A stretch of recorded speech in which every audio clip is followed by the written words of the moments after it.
បញ្ហាការធ្វើទរណកម្មនោះតើសិទ្ធិរបស់ពលរដ្ឋហ្នឹងជាពិសេសសិទ្ធិមនុស្សអន្តរជាតិ UN TRIP ហ្នឹងមានបានការពារប្រជាប្រដ្ឋរបស់យើងដែរទេហើយថ្ងៃនេះយើងមានវាគ្មិនចំនួន2រូប3រូបបាន2រូបបានមកចូលក្នុងវេទិការបស់យើងលោកចន្ទធីនិងលោកសួនប៊ុនសាក់សុខសប្បាយអរគ្នាអូខេអូខេថ្ងៃនេះយើងនឹងពាក់ព័ន្ធទៅក្នុងប្រធានបទរបស់យើងគឺនិយាយអំពីការធ្វើទរណកម្មលោកថៃងាដែលយើងដាក់នៅក្នុងប្រធានបទរបស់យើងហ្នឹងគឺថាមានការធ្វើទរណកម្មយ៉ាងធ្ងន់ធ្ងរហើយតាមការពន្យល់របស់គុណនគរបាលវៀតណាមបានពន្យល់ថាគេធ្វើមិនមែនគាត់ធ្វើទរណកម្មទេគេលើដំណឹងថាវាធ្វើដោយខ្លួនឯងការធ្វើដោយខ្លួនឯងវាអត់មានស្នាមអញ្ចឹងទេគឺថាបើធ្វើខ្លួនឯងវាគ្រាន់តែជាស្នាមមួយខ្វាចឬក៏មានស្នាមអីតិចតួចតែប៉ុណ្ណោះប៉ុន្តែស្នាមនេះគឺមានលក្ខណៈធ្ងន់ធ្ងរមែនទែនដូច្នេះសូមប្រគល់វេទិកាទៅលោកចន្ទធីធ្វើសេចក្តីបញ្យល់អំពីលើកគោលការណ៍ច្បាប់និងតលហិកដែលជាពាក់ព័ន្ធទៅនឹងច្បាប់នេះយកមកប្រាប់វេទិការបស់យើងមកតើវាមានមូលហេតុអ្វីឬក៏មានអ្វីជាផុសតាងដើម្បីការពារប្រជាប្រដ្ឋរបស់យើងលោកចន្ទធីបាទបើកសម្លេងផង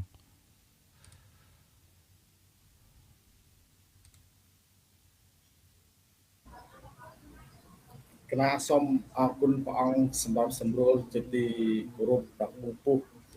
ជាបឋមខ្ញុំបកករណាខ្ញុំបាទថៃចន្ទធីសូមថ្វាយបង្គំចំពោះព្រះធរណុធរៈគ្រប់ព្រះអង្គជាទីសក្ការៈនិងសូមជម្រាបសួរប្រជាជាតិខ្មែរក្រមទាំងអស់ជាទីគោរពស្រឡាញ់រាប់អានដល់ជ្រាលជ្រៅបំផុតជម្រាបសួរលោកវាគ្មិនសុប៊ុនសាក់ដែលបានចូលរួមក្នុងការផ្សព្វផ្សាយនៅថ្ងៃនេះលើប្រធានបទស្ដីពីការមាត្រា5នៃច្បាប់សេចក្តីប្រកាសជាសកលស្ដីអំពីសិទ្ធិមនុស្សដូច្នេះខ្ញុំបកករណាខ្ញុំបាទសូមអាននៅមាត្រា5នៃសេចក្តីប្រកាសជាសកលស្ដីអំពីសិទ្ធិមនុស្ស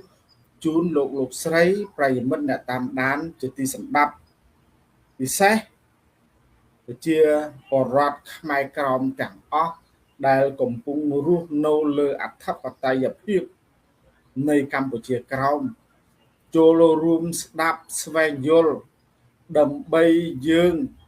ប្រើប្រាស់សិទ្ធិស្របច្បាប់ក្នុងការការពារសិទ្ធិរបស់យើងក្នុងគ្រាអាសន្នដែលស្ថិតនៅក្នុងការរំលោភបំពានពីរដ្ឋអំណាចវៀតណាមដូច្នេះសូមលោកស្រីមេត្តាចូលរួមស្ដាប់ដូចតទៅមាត្រា5នៃសេចក្តីប្រកាសជាសកលស្តីអំពីសិទ្ធិមនុស្សគ្មានជនណាម្នាក់ត្រូវទទួលការធ្វើទារុណកម្មទណ្ឌកម្មឬប្រព្រឹត្តយ៉ាងកាចសាហាវពិតយ៉ាងកាចសាហាវឥតមនុស្សធម៌ឬថោកទាបឡើយមាត្រាច្បាប់មាត្រា5នេះខ្ញុំបកករណាខ្ញុំបាទថៃចន្ទធីសូមជម្រាបផងដែរថាមានសំណេរគេហៅថាវគ្គស័ព្ទខ្លីតែខ្លឹមត្រង់យ៉ាងណាបានខ្ញុំបកករណាខ្ញុំបាទវាយតម្លៃថាខ្លឹមដោយសារតែមាត្រាហ្នឹងបានសរសេរដាច់ពីគ្នានៅក្នុងវគ្គស័ព្ទនីមួយតាក់ទងនឹងការហាមមិនឲ្យមានការធ្វើទារុណកម្មដោយលើមនុស្សការដាក់ទណ្ឌកម្មដោយឥតមនុស្សធម៌ការធ្វើទុកបុកម្នេញ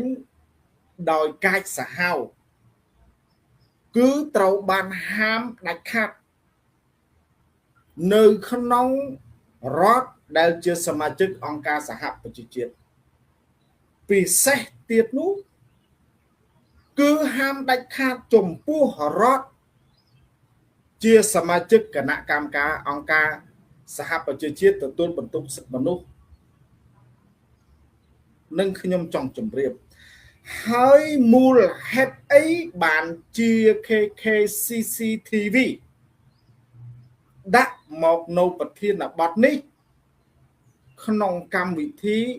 បរដ្ឋនឹងច្បាប់ដោយសារតែខ្មែរកម្ពុជាក្រោមយើងទទួលរងនៅទណ្ឌកម្មធ្វើទារុណកម្មនៅក្នុងពន្ធនាគារអាចវាយតម្លៃបានថាក្នុងស្ថានភាព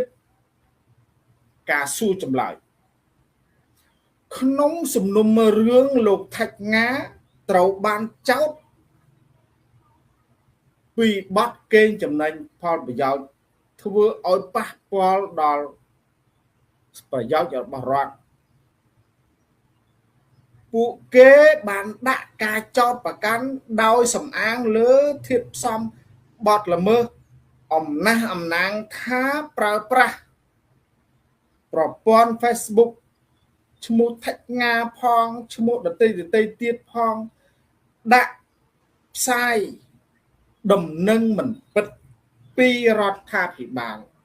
ធ្វើឲ្យមានការយល់ច្រឡំចំពោះសមត្ថកិច្ចជំនាញស្ថាប័នសមត្ថកិច្ចជំនាញដូច្នេះគេយកមាត្រា331ដើម្បីយកមកទប់ស្កាត់រារាំងបន្ថយឬមិនអនុញ្ញាតឲ្យបរដ្ឋខ្មែរក្រមប្រើប្រាស់សិទ្ធិបញ្ចេញមតិស្របច្បាប់ដែលមានចែងនៅក្នុងស្មារតីច្បាប់អន្តរជាតិស្តីពីសេចក្តីប្រកាសជាសកលខ្ញុំបាទថៃចន្ទធីមានសំណួរច្រើនសួរទៅកាន់រដ្ឋាភិបាលវៀតណាមពិសេសក្រសួងនគរបាលវៀតណាមថា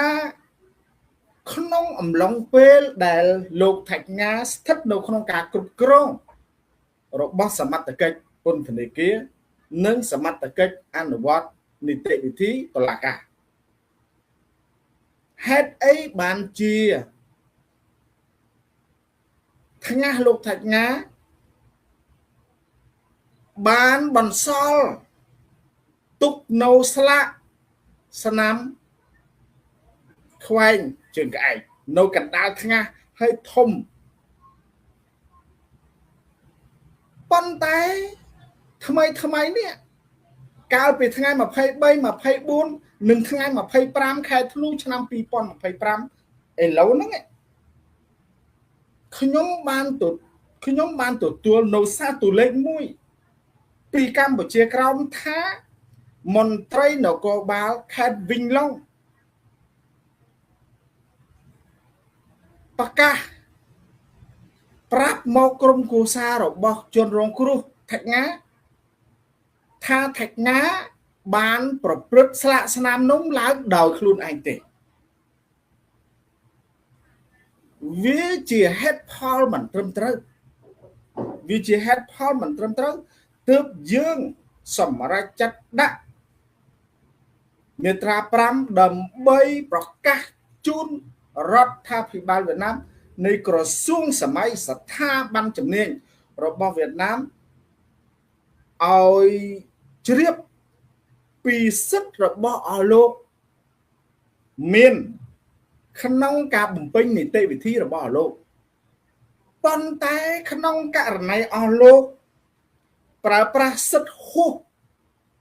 ស្មារតីដែលមានចែងគឺអស់លោកបានរំលោភលើសិទ្ធិបុគ្គលរបស់ថាច់ងាហើយ